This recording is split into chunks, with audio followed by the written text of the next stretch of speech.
অহা নৱেম্বৰত পুনৰ বিটিআৰ চিফ হিচাপে আহি আছো মই এই মন্তব্য হাগ্ৰামা মহিলাৰে ৩১ মাৰ্চৰ পিছত প্ৰমোদ বড়োৰ আৰু দাম নাথাকিব বিপিএফৰ দলীয় সভাৰ পৰা প্ৰমোদ বড়োক এনেদৰে কটাক্ষ কৰিলে হাগ্ৰামা মহিলাৰীয়ে শ্ৰীৰামপুৰ পৰিষদীয় সমষ্টিৰ ফাইলাগুৰিত যোগদান সভাৰ পৰা আক্ৰমণাত্মক হাগ্ৰামা মহিলাৰী শতাধিক কৰ্মীয়ে বিপিএফত যোগদান কৰে এই সভাতে বিটিচি নিৰ্বাচনত অকলে নিৰ্বাচন খেলাৰ কথাও ঘোষণা কৰিলে হাগ্ৰামা মহিলাৰীয়ে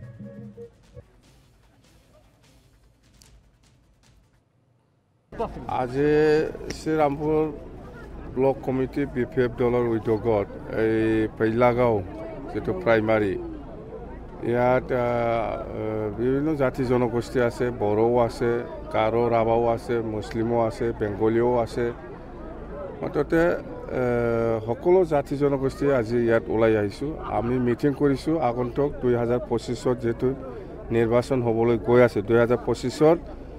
সেপ্টেম্বৰ মাহত যেটো নিৰ্বাচন হ'বলৈ গৈ আছে ইয়াৰ উদ্দেশ্য লৈ পেলাই আমি মিটিং কৰিছোঁ আৰু এই মিটিংটো খুব ভাল হ'ল সব জাতি আছে ইয়াত মুছলিমো আছে বড়ো আছে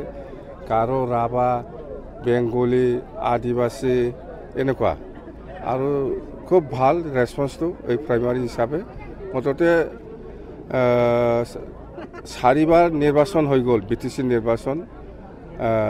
আমাৰ বিটিসিত কিন্তু আমি শ্ৰীৰামপুৰ সমষ্টিৰ পৰা একবাৰও আমি জিকা নাই কিন্তু এইবাৰ